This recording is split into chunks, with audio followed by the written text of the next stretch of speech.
नमस्कार,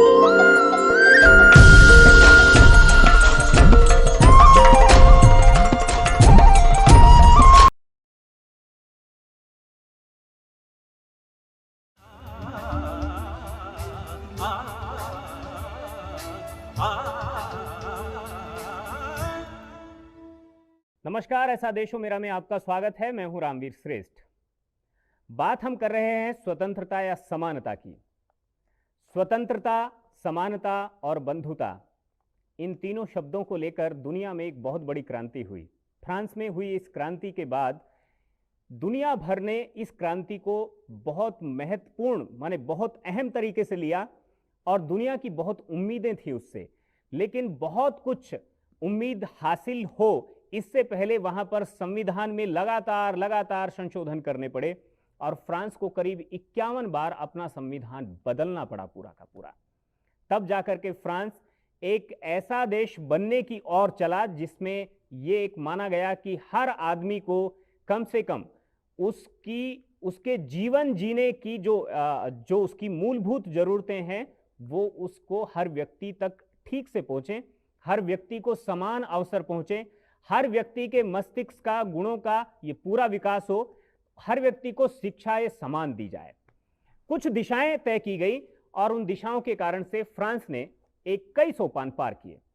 बात ये समानता की बात केवल हुई साम्यवाद के अंदर। वहां पर सब लोगों को आर्थिक प्राणी माना गया और कहा गया सब लोगों से मजदूरी कराओ, सब लोगों को राशन की लाइन में खड़ा करके सब लोगों को प्रॉपर बराबर उनके पेट भरने लायक राशन दे दो। व्यवस्था जैसे जैसे बढ़ेगी वैसे वैसे सरकार उनको बराबर देती चली जाएगी, उनका वो भी बढ़ते चले जाएंगे। चीन भी इस दिशा में कुछ बढ़ा, लेकिन चीन ने भी पूंजीवाद को अपना लिया। अमेरिका में पूंजीवाद है ही। भारत समाजवाद का नाम जरूर ले रहा है, संविधान में भी समाजवाद है, लेकिन यहां पर समाजवाद देखने के लिए माने आप दूरबीन लेकर भी ढूंढेंगे तो भी नहीं मिलेगा। यहां कुल मिलाकर हम फिर एक बार आज इस मुद्दे पर बात करने के लिए आपके साथ हैं और हमारे साथ हमारे जाने पहचाने मेहमान हैं बजरंग मुनि जी। मुनि जी, आपका बहुत बहुत स्वागत है। और सबसे पहला सवाल यही, क्या समानता और स्वतंत्रता दोनों के बीच का अंतर संबंध क्या है? जी, जब स्वतंत्रता होगी जी तो स्वतंत्रता के परिणाम स्वरूप समानता आ सकती है। जी। स्वतंत्रता को बाधित करके कभी समानता न हुई है, न हो सकती है, क्योंकि समाज में प्राकृतिक रूप से प्रकृति ने बनाया है कि कोई भी दो व्यक्ति एक समान नहीं हो सकते हैं।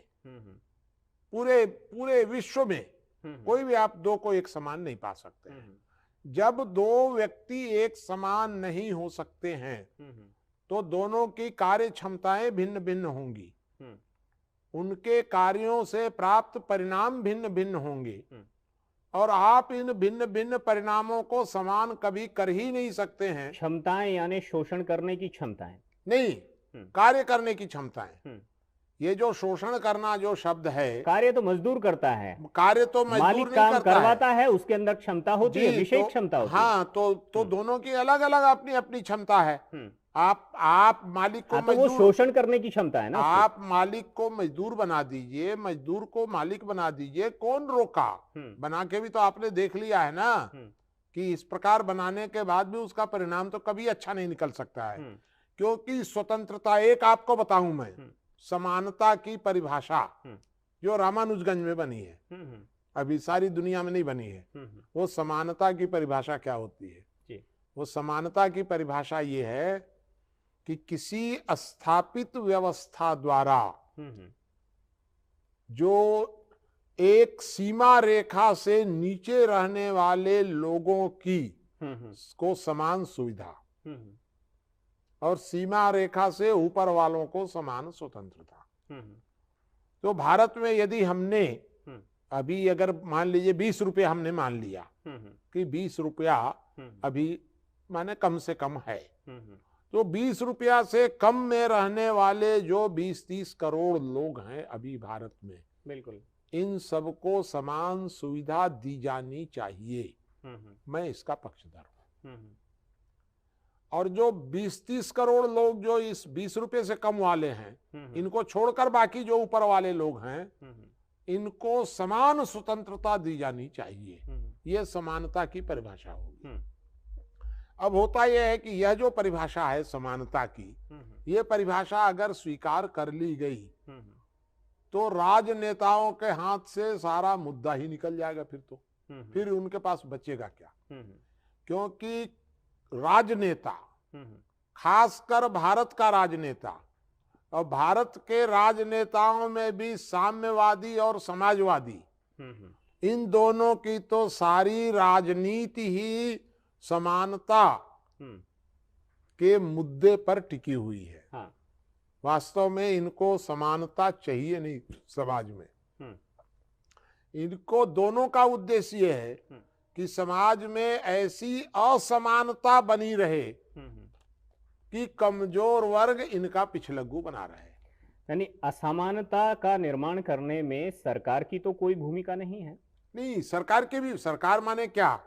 सरकार का मतलब है कि भारत का पॉलिटिकल सिस्टम, उसमें कांग्रेस भी शामिल है, भाजपा भी शामिल है, लेकिन आर्थिक विषमता का जो मुद्दा है, ये लोग अलग अलग इनके मुद्दे हैं। कांग्रेस का मुद्दा अलग है, बीजेपी का मुद्दा अलग है, कुछ लोगों का मुद्दा अलग है, लेकिन साम्यवादी और समाजवादी ये आर्थिक समानता का मुद्दा उठाते हैं। बिल्कुल इस प्रकार उठाते हैं कि आर्थिक समानता की दृष्टि में जरा भी एक कदम भी समाज आगे न बढ़ जाए। मतलब आर्थिक असमानता लगातार बढ़ती चली जाए, क्योंकि अगर आर्थिक असमानता नहीं बढ़ेगी तो साम्यवाद कभी पैदा ही नहीं हो पाएगा, खत्म हो जाएगा। और समाजवाद के बारे में आप ही ने कहा कि समाजवाद अब दूर दूर तक दिखाई नहीं दे रहा है। तो अरे मरे हुए घोड़े को फेंका जाएगा कि उसको फिर से घर में रखा जाएगा? जो मर गया तो समाजवाद की लाश और साम्यवाद की लाश थोड़े दिनों तक ये बंगाल ढो रहे हैं। तो इसका मतलब क्या रूस से साम्यवाद इसलिए खत्म हुआ या रूस के टुकड़े इसलिए हुए कि वहां पर साम्यवाद खत्म हो गया था? जी नहीं, रूस का साम्यवाद इसलिए खत्म हुआ कि एक असफल सिद्धांत को आप कितने दिनों तक जबरदस्ती लेकर के चलेंगे। एक कमजोर घोड़े पर आपने लात तो दिया बहुत सा, उसको ऐंठे जा रहे हैं पीछे से, उसको अरई बोलते हैं हम लोग, अरई किए जा रहे हैं। कहीं ना कहीं जा करके वो मरियल घोड़ा कहीं ना कहीं कोलैप्स करेगा ही, मरेगा ही। तो इसका मतलब आपका कहना है कि शोषण का सिद्धांत ही प्राकृतिक सिद्धांत है? नहीं, शोषण का सिद्धांत ही साम्यवाद का सिद्धांत है। शोषण का सिद्धांत ही साम्यवाद का सिद्धांत है। कि कभी भी, जैसे आप चाइना में देख लीजिए, चाइना में जिस प्रकार से श्रमजीवियों का शोषण वर्तमान में हो रहा है, चाइना से भारत में जो सामान आ रहा है वो सब सस्ता सामान आ रहा है। क्यों आ रहा है सस्ता? क्यों? इसलिए सस्ता आ रहा है कि चीन में मजदूरों को, चीन तो महंगा सामान भी बनाता है, सस्ता भी बनाता है, क्योंकि उसका खरीदार, जो भारत का खरीदार है, वो सस्ता खरीदता है, इसलिए वो सस्ता सामान भी देता है। तो वो चीज भारत में नहीं बन पा रही है वही चीज, क्योंकि चीन में श्रम का मूल्य बहुत कम है। श्रम माने चीन तो कम्युनिस्ट देश है, बंद समाज है, खुला समाज तो है नहीं कि कोई भी जाकर के देख सकता है। वहां मजदूरों का कितना शोषण होता है चीन में। ये चीन में यदि चीन एक बार दरवाजे खोल दे तो सारी दुनिया देख ले कि वहां कितना अत्याचार होता है। इसके बाद भी वहां कोई पत्थरबाजी नहीं होती है, लेकिन अभी यहाँ पर 2 दिन की हड़ताल हुई तो कहीं ओखला में पत्थरबाजी हुई कंपनी के ऊपर, कहीं नोएडा में पत्थरबाजी हुई, और यहीं पर गुड़गांव के अंदर तो मारुति को अपना पूरा कारखाना शिफ्ट करना पड़ा गुजरात में। आपने यह देखा होगा कि आज से 4 महीना पहले जब लोगों को ये मालूम था कि हम अगर आंदोलन करेंगे तो डीजल का दाम नहीं बढ़ाया जाएगा, घटा दिया जाएगा। 8 आना अगर दाम बढ़ता था, 4 आना दाम बढ़ता था रसोई गैस का और डीजल का, तो सारा भारत बंद हो जाता था, सारे नेता सड़क पर आ जाते थे। ये जो है ना माने पेशेवर नेता, सब पार्टियों के नेता सड़क पर आ जाते थे। जब से चिदम्बरम वित्त मंत्री बने हैं तो इन लोगों को, सब नेताओं को पता हो गया है कि हम प्राण भी दे देंगे तब भी कुछ फर्क नहीं पड़ेगा, जो होना है वो होगा। तो 8 आना दाम बढ़ता था तो भारत बंद होता था, रसोई गैस का थोड़ा सा 8 आना अगर 1 रुपया दाम बढ़ जाता तो भारत बंद होता था। और चिदम्बरम ने वो झापड़ मारा कस के, कहे बंद करता है, ले 5 रुपया। माने समानता समाज में आए, इसके लिए चिदम्बरम जो है वो मंजूर, चिदम्बरम उनको का मंजूर नहीं मानना है। जी, चिदम्बरम का मानना ये है कि वास्तव में असमानता घटनी चाहिए, असमानता का नाटक नहीं होना चाहिए, गाय की रोटी कुत्ता ना खा जाए, ये चिदम्बरम सोच रहे हैं। अर्थात ये राजनीतिक दल वास्तव में असमानता का हल्ला कर करके लाभ न उठा सकें, और इसलिए उन्होंने ये नई पॉलिसी, नई जो वित्त नीति है भारत की, 91 में मनमोहन सिंह ने संभाला था।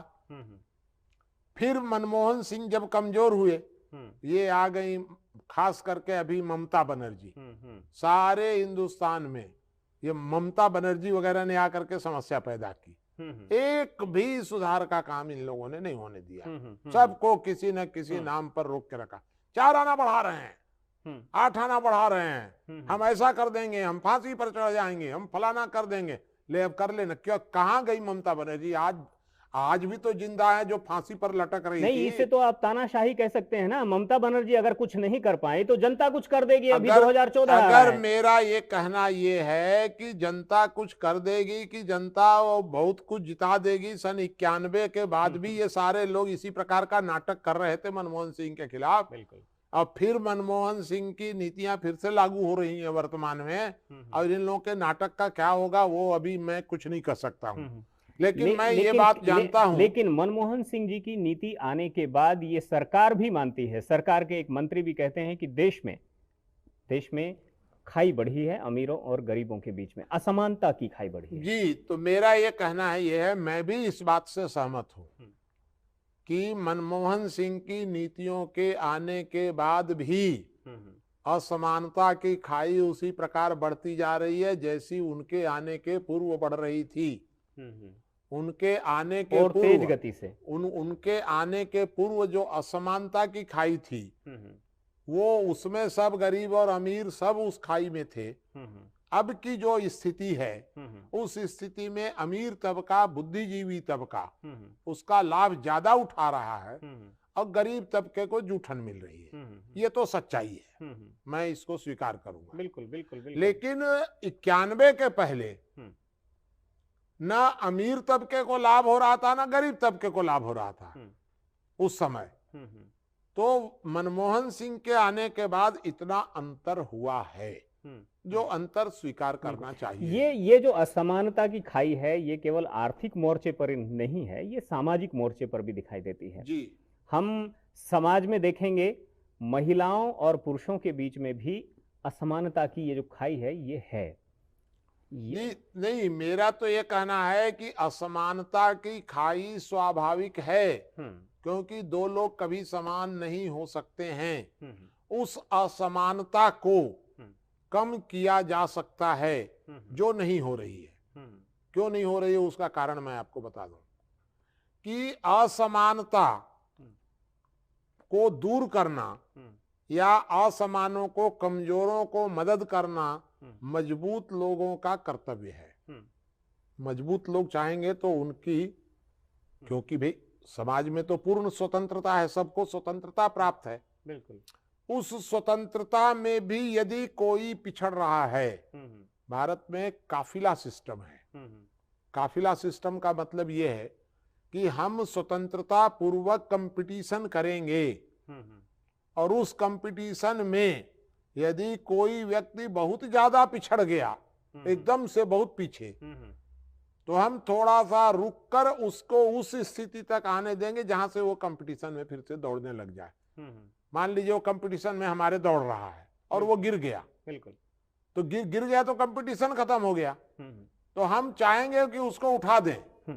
सरकार ये कहती है कि जो महिलाएं हैं उनको भी साथ में आने देने के लिए, उनके भी महत्व को समझने के लिए, कम से कम ये पुरुष जाता है काम पर, 8 घंटे नौकरी करता है और आकर के जो है लेट जाता है, उसको रोटी चाहिए एकदम से, उसको कपड़े धुले हुए चाहिए, उसके जो बच्चे हैं उन बच्चों को सुबह को तैयार करना है, स्कूल भेजना है, सारे, और घर का चौका बासन सब कुछ करना है। ये महिला सुबह को उठती है तारों की छांव में और रात को सोती है सबके बाद, सबको खाना खिलाकर। क्या इस महिला को पति की सैलरी में से इसका अलग से अकाउंट खुलवा वैसा करके, करने की क्या जरूरत है? अलग से अकाउंट खुलवा कर उस सैलरी का आधा हिस्सा वहां जाना चाहिए? बिल्कुल वैसा करने की कुछ जरूरत नहीं है। सरकार इस पॉलिसी को ला रही है, कोई मतलब नहीं है। ये सरकार ही तो सारी समस्या पैदा करती है। मेरा तो ये कहना है कि एक परिवार में 5 लोग हैं, बिल्कुल 5 लोगों में से एक आदमी को कमाने की आवश्यकता है, क्योंकि बाकी जो 4 लोग हैं एक परिवार में, वो 4 लोग एक आदमी पर निर्भर होते हैं। यही अर्थशास्त्र का भी वर्तमान में सिद्धांत है। भारत में कुल मिलाकर 120 करोड़ लोग हैं। 120 करोड़ लोगों में करीब करीब 20-25 करोड़ परिवार होंगे। 20-22 करोड़ होंगे। 20-22 करोड़ लोगों में से भी इनमें से 15 करोड़ के करीब तो स्वतः रोजगार प्राप्त हैं, चाहे मीडियम क्लास चाहे अपर क्लास परिवार। हाँ, बिल्कुल 20 करोड़ में से बिल्कुल। तो 20 करोड़ में कितने लोग बचे नीचे वाले? 5 करोड़, जिनकी संख्या 20 करोड़ मानी गई है, संख्या गिनती। बिल्कुल 5 करोड़ परिवारों को इस प्रकार का काम चाहिए। ये 5 करोड़ परिवार जो हैं, ये 5 करोड़ परिवार बैठ करके तय कर लें कि भाई महिलाओं के साथ बहुत अत्याचार हो गया अभी तक, और महिलाएं बेचारी घर में पिस रही हैं। मेरा सुझाव आप समझ लीजिए, ये परिवार जो है, ये परिवार बैठ करके तय कर लें कि अब जो पति है वो घर में खाना बनाएगा, पति 24 घंटा आटा पीसेगा, पति जो घर में रहेगा और पत्नी जो है वो जाएगी। यानी पति उस सामाजिक रूप से उस लिए तैयार ही नहीं है, वो मानसिक रूप से भी वो करने के लिए तैयार नहीं। वो तो हमेशा दबा कर रखना चाहता है। नहीं, आपका काम ये है, हमारा काम ये है। ये तो बिल्कुल आप जो कह रहे हैं वो गलत है। वास्तव में तो सरकार को चाहिए कि परिवार की डिफिनीशन बनाकर और उस परिवार में यह तय कर दे कि परिवार के मुखिया को परिवार चुनेगा। इसमें तो कोई दिक्कत नहीं आएगी। अब परिवार का मुखिया चुना जाएगा, कौन चुना जाएगा, इसके बाद परिवार के लोग बैठ करके आपस में तय करेंगे कि कौन आदमी क्या काम करेगा। तो तय करने दीजिए ना।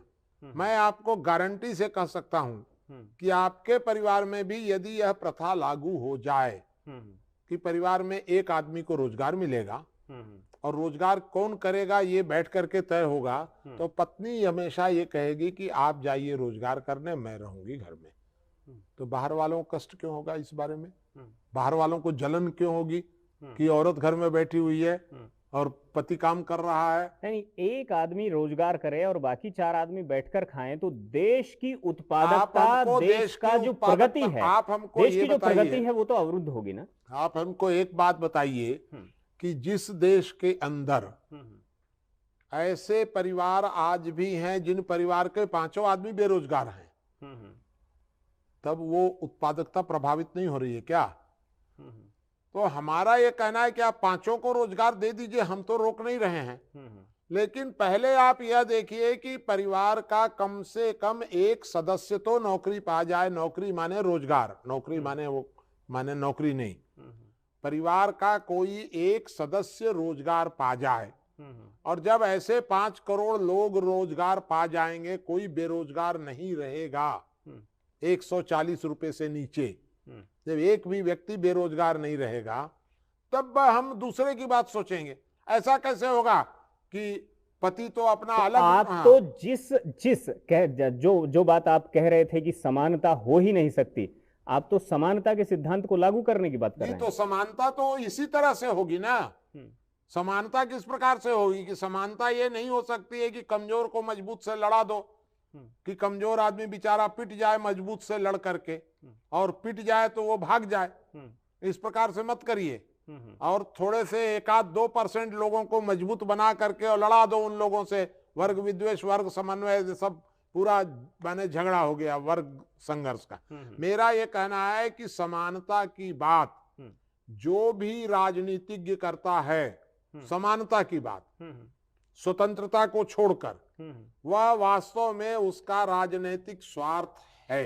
गांधी जी भी इसका मतलब स्वार्थी थे, वो समानता की बात कर रहे थे। गांधी जी ने दलितों को कभी नहीं कहा है, समाज कभी समाज नहीं। समाज ने जिस वर्ग को अछूत कर दिया, जिसको मंदिर में मस्जिद में जाने से परहेज कर दिया आपको गया। यह पता नहीं है कि गांधी जी ने सारे जीवन स्वतंत्रता की लड़ाई लड़ी है, सारे जीवन भर समानता को उन्होंने कर्तव्य बताया है कि यह पूंजीपतियों का कर्तव्य है।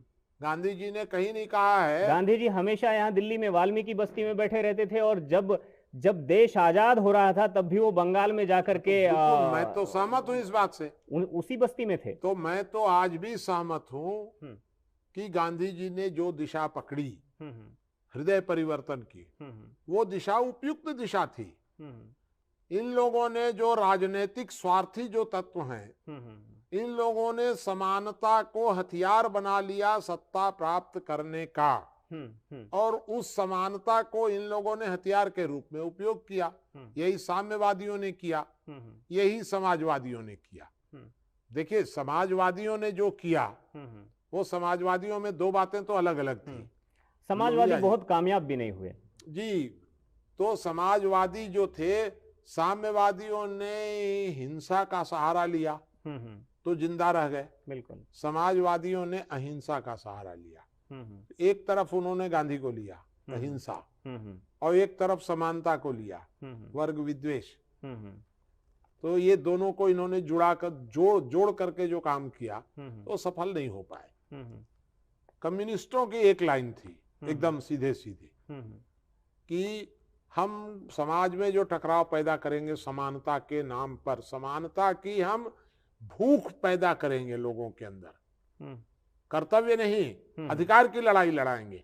ये कम्युनिस्टों ने किया, और उसका यह परिणाम हुआ कि वो लोग कुछ सीमा तक सफल हुए समाज में टकराव पैदा करने व्यक्ति में लोभ, लालच, मोह और स्वार्थ, इस तरह की कई चीजें एक उसके चित्त में बैठी रहती हैं, और ये व्यक्ति के दिन प्रतिदिन के दैनिक कार्यों में उसके सामने आती है। ये जो समस्याएं जो आप बता रहे हैं, हाँ। लोभ, लालच वगैरह जो हैं, इन सब को राजनेता प्रभोग करता है, क्योंकि ये तो व्यक्ति के अंदर है। ये तो हाँ, तो ये तो व्यक्ति के अंदर है, और व्यक्ति जो है किसी को मांगने से उसका अधिकार नहीं देने वाला है। तो अगर व्यक्ति मांगने से नहीं देने वाला है, तो देने वाले व्यक्ति के अंदर यह विचार पैदा किया जाए कि वह दे।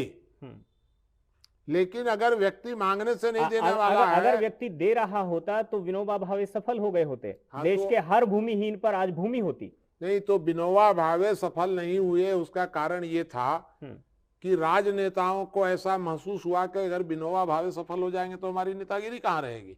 तो इसलिए विनोबा भावे के कार्यों में जब नेताओं का हस्तक्षेप घुस गया, नेहरू जी वगैरह का, इन लोगों ने जब उसमें जाकर के अपने आप जब दांव पेच शुरू कर दिया, एक बात आप सीधी सी समझ लीजिए कि समानता की बात करने वाला यदि कोई राजनेता है तो वह समाज में वर्ग विद्वेष फैला रहा है, समस्या पैदा कर रहा है, उसका किसी न किसी तरह का स्वार्थ छिपा हुआ है उसके अंदर। वो समाज को लड़ा भिड़ा करके और खत्म करना चाहता है, अपना उल्लू सीधा करना चाहता है।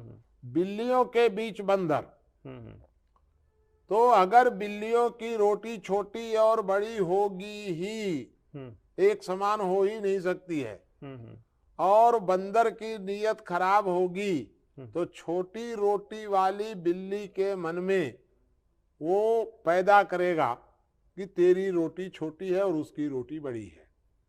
अब बंदर क्या प्रयत्न करेगा? तीन बात बंदर करता है, ये आपको मैं बता दूं कि बंदर हमेशा चाहेगा कि बिल्लियों की रोटी कभी बराबर ना हो जाए, क्योंकि अगर बराबर ही हो जाएगी तो बंदर तो भूखा मर जाएगा।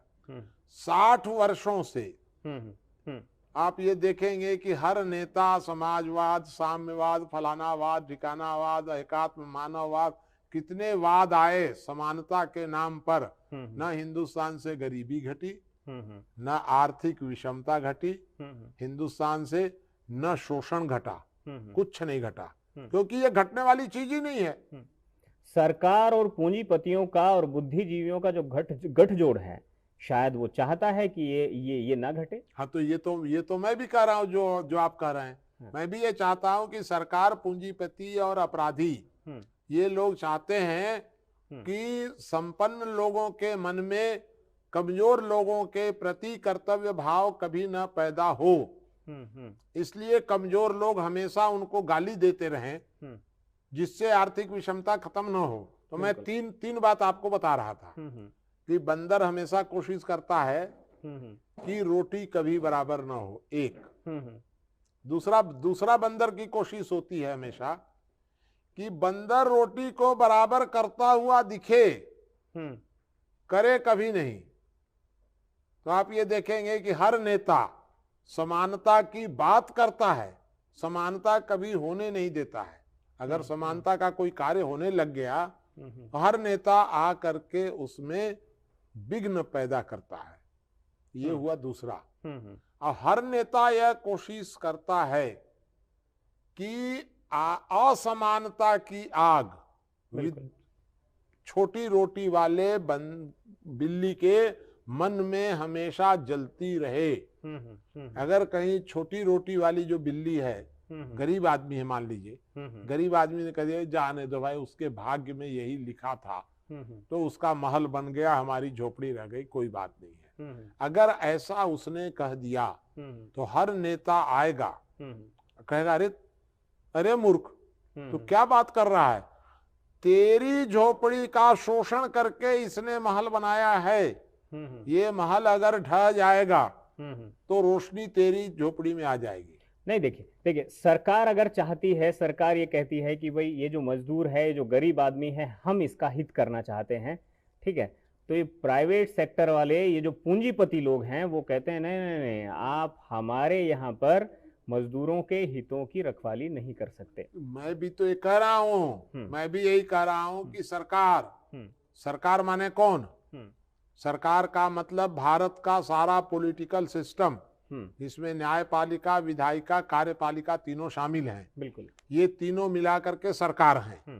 तो ये जो देश का पॉलिटिकल सिस्टम है, जिसमें कम्युनिस्ट भी शामिल हैं, भाजपा भी शामिल हैं, समाजवादी भी शामिल है, कांग्रेस भी शामिल है, और ये सब शिवसेना जितने सब आप कहते हैं कि स्वतंत्रता नहीं, समानता नहीं, स्वतंत्रता दी जानी चाहिए जी। लेकिन स्वतंत्रता की फिर दिशा क्या हो, कितनी स्वतंत्रता हो और समानता के प्रयास किस तरह से? नहीं, मैंने तो ये कहा है कि एक सीमा रेखा से ऊपर वालों को पूर्ण स्वतंत्रता, और एक सीमा रेखा से जो नीचे लोग हैं उन लोगों को समानता के अवसर दे दिए जाएं। मतलब यदि 20 रुपया है, गरीब लोगों को समानता और अमीर लोगों को स्वतंत्रता।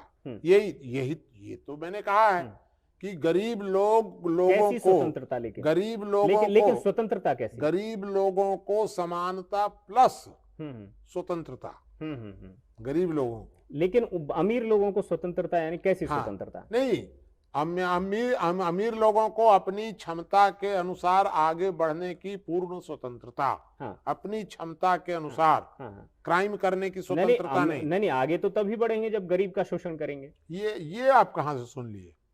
ये आपने आप जो बात कह रहे हैं कि शोषण करके ही कोई व्यक्ति आगे बढ़ता है, यह बात पूरी तरह गलत है, एकदम से। क्योंकि आम तौर पर 90% लोग जो आगे बढ़ते हैं उसमें अपनी क्षमता का उपयोग करके आगे बढ़ते हैं, क्योंकि उनके अंदर क्षमता होती है, माने कैपेसिटी, तो वो क्षमता के आधार पर आगे बढ़ते हैं।